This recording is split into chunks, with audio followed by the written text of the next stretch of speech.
Hey guys, it's Caroline, and today I wanted to talk to you guys about resources. Resources besides money, because sometimes money is hard to get, especially when you're starting out. So I think this is a really important one, and I think it's important for both nonprofit, animal rescues, animal shelters, but I think you could also utilize this pretty well, even if you're not a nonprofit shelter, even if you're like a municipal shelter or something like that.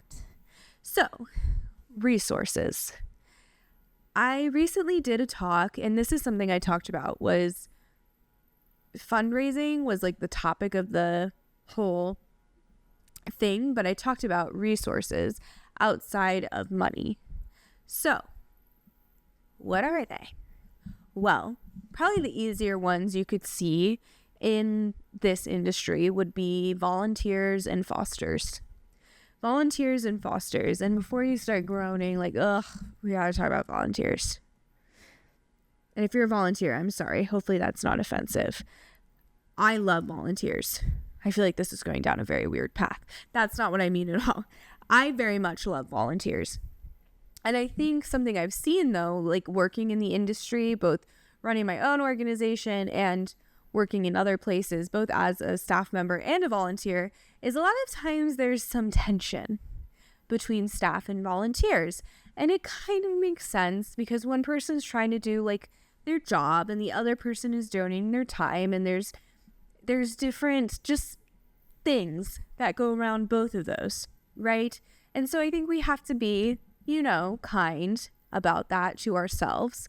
But I think it's really important for staff to recognize just how much of a resource volunteers and fosters are so that they can give them the proper respect. And it might also make them feel better knowing why, because I've seen this too sometimes where a staff member feels upset because the leader might be taking the volunteer's side, or they're like, well, they don't work here, all of these things. Well, no, it's because that person is a resource and you have to respect that, right? So what do I mean by they're a resource? Well, for one, free labor, right? Free labor. As somebody who now looks very closely at expenses every month, I know just how important that is. Besides that, they can bring expertise, knowledge, just passion, joy, all of these things, right? But your volunteer, really, at the end of the day, is providing you a resource. You don't have to go and pay somebody to do the thing that they're doing. But you have to, one, utilize them the right way, and two, you got to make sure everybody in the org understands and is on board. I'm still figuring this out, to be honest with you. We do have a lot of volunteers, not as many as I think we could have. But I think maybe the one thing I've learned is volunteers, there's just different types of volunteers. You're going to have like super hardcore volunteers who want to put like hours and hours into your org. You're going to have the person who just wants to come by once and like walk the dog. You're going to have the kid doing community service hours for school. You're going to have the kid doing community service hours because he vaped when he was 16. All of these people are different. But you can utilize all of them as a resource. And I think teaching, like one of the things I tell my staff is a volunteer, treat them like it's their first day of work and you really want them to stay. What would you do for a new employee? You'd show them where things are.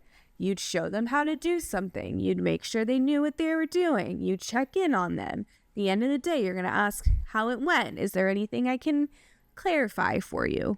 Right?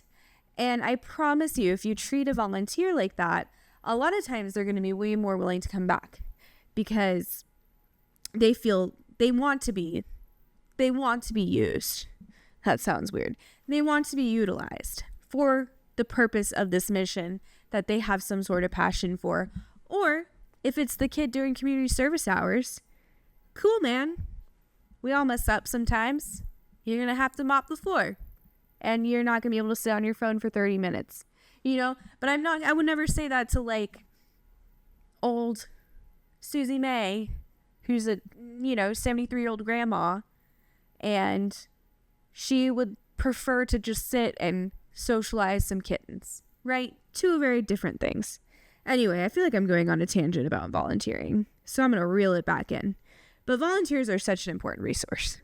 Fosters, absolutely. Fosters are kind of like a tangent from, I'm using tangent a lot right now. Sorry.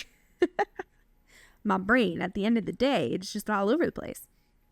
Anyway, fosters are an offshoot of a volunteer, I would say. Also an incredible resource. They're providing free care for an animal, and that's huge. With these fosters and volunteers, one of the things that I am learning is you have to treat them just like you would a donor. What do I mean by that? Well, with donors, one of the things we do is we thank them, right? After they donate. We might even have a whole system to thank them. Same thing for fosters and volunteers.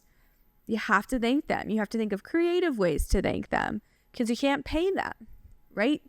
So that all being said, again, I could go into both of those things for so long, but today we're just talking about resources. Those two things are a resource that aren't money, and you have to respect them and utilize them to the best of your ability, just like you would stretch donor dollars, right? Okay, other resources.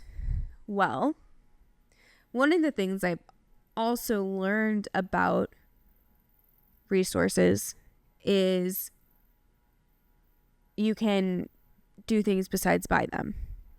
So, what do I mean by that? Well, have you ever heard of buy, barter, trade, steal, beg? These words? This is what I mean. So, for one, you can barter. And this is how I started out with our organization. I had no monies. I had no followers. Well, I had some people who kind of knew we were starting out, and I did have some loyal people from the shelter that I worked at that really helped get things off the ground. But side note, there was not a big following. And so what do? Well, you can't post on your Facebook page of 50 followers trying to raise, $2,000 for an injured dog or something. I mean, maybe if your 50 followers are really wealthy or something, but most of the time that's not going to work. So what are you going to do? Well, we bartered. So TNR was one of the big things that we really wanted to focus on. What do you need for TNR? Well, you need traps. Okay, we were able to raise enough. I think we wrote a grant. We got some traps. And then what do you need? Well, then you need spay-neuter spots. So what did I do? I went to a local spay-neuter place that was just getting started. That was another local nonprofit. And I donated my time. And as I donated my time, they gave me some spay-neuter spots. And that grew. And that grew. And eventually we were able to do some really good numbers. And it wasn't that simple, as I'm saying. There's a lot of ups and downs through all of that. But all of that being said, we ended up bartering for spay-neuter. All right. Bartering. Got that down. Stealing. Shouldn't steal, right? Right. You shouldn't steal. But you should steal good ideas with permission. Asterisks. Especially in animal welfare. If you see a good idea and you think it could help you go save some lives, you better frickin' steal it. That's all I'm going to say. Maybe not if it's like the rescue 10 miles down the street. Maybe wait at least 6 months so it doesn't look, odd. But absolutely steal good ideas. Beg, barter, steal. I didn't talk about beg. Begging is kind of like asking for donations. But I guess I see this more with like physical items. So, for example, our printer broke a while back, and we could have gone and just bought a new printer with like the money we had and our donation funds. But again, it's a really tight budget. So, dropping a few $100s on a good printer was not really ideal. It's not something I wanted to do. So what did we do? So we went on Facebook and we were like, hey, we need a printer. And somebody was like, cool. Here's a printer. Cool. Thank you. That would be an example, in my opinion, of, quote, begging. So those are some ways that you can get resources. Some resources outside of money would be, volunteering and fostering.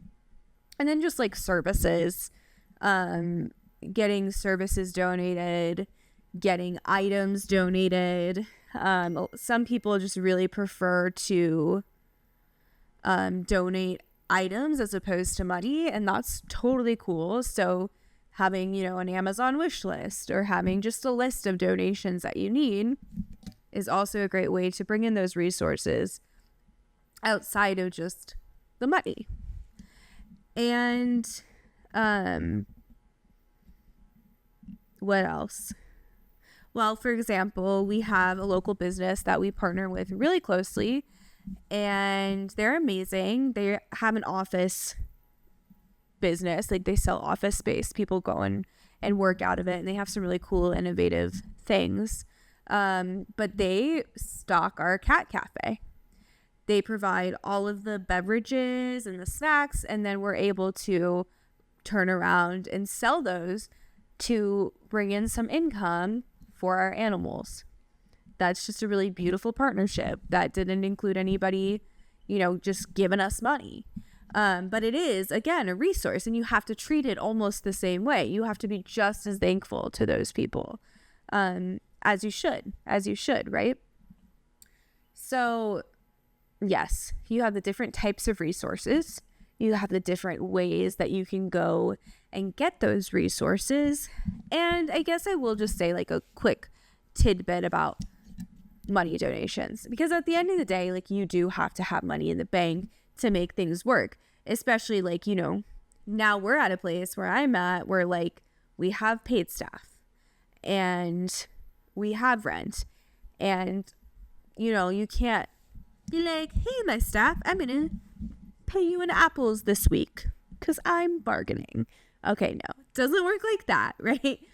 But so you do have to have some sort of money. The best advice I've ever gotten, and I heard it in some webinar I listened to very early on about fundraising and getting money, is do good things and tell people about the good things you do. And I have to say, that's probably the simplest, easiest way that you can start generating some income for your nonprofit, is just start doing the good things.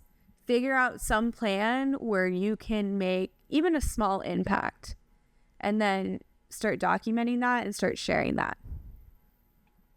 And you'll see that the money does start to come in, right? What else? Resources, money. Man, maybe that's all. Maybe that's all this old brain has to share this evening. But again, I just wanted to come on and talk about resources because I think that's such a fun thing, and this can be fun. It can be really tiring and draining, and I talked about it being really hard yesterday, but it can be fun. I talked about in that speech I gave about fundraising and resources, Catan, this game Catan, and I dated some nerdy guy a while back, and he introduced me to Catan. It was really good though. Like, I would totally go play Catan even now. If anybody wants to play it with me. No. All I'm saying is Catan is a resource game, and it's a game, and it can be fun. And I think, I do have that like entrepreneur heart, and maybe there's something messed up in my brain or something, but I can't imagine doing anything else. I think I would be so bored. And And I'm certainly never bored with the nonprofit. There's always something. Am I going to probably die earlier than others because of the stress? Sure. But at least I'll have done something cool, right? Anyway, that's kind of a dark way to end it. But anyway, no, I really enjoy running the nonprofit, and it's pushed me so much to my limits. And it's extended my limits, what I thought were my limits and simply were not. And that's a beautiful thing. That's a beautiful thing. And that's all I have to say. So thank you so much for listening. And I hope maybe this was helpful if you're listening to it. Yeah. All right. Bye, y'all.